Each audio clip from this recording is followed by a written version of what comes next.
ఇక law and order అయితే ఈ రాష్ట్రంలో పూర్తిగా ఫెయిల్ అయిపోయింది. ప్రశాంతతకు చిరునామాగా ఉన్న తెలంగాణ నేడు అశాంతితో అలజడితో అట్టుడికి పోతా ఉంది.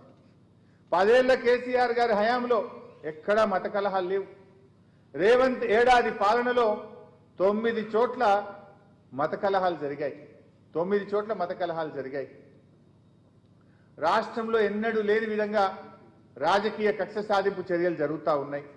క్రైమ్ రేట్ విపరీతంగా పెరిగిపోయింది. హత్యలు పెరిగాయి.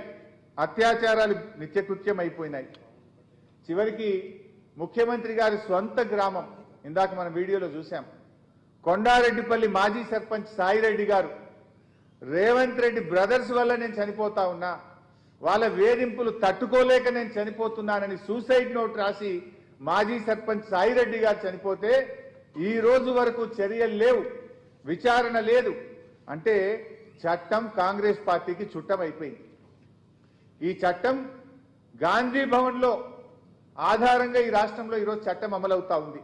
ఎవరి మీద కేసులు పెట్టాలనో, ఏ సెక్షన్లు పెట్టాలనో, ఎఫ్ఐఆర్ ఎప్పుడు ఇవ్వాలనో గాంధీ భవన్లో ఇచ్చే సూచనల మీద ఈరోజు రాష్ట్రంలో చట్టం పనిచేస్తున్నటువంటి పరిస్థితి.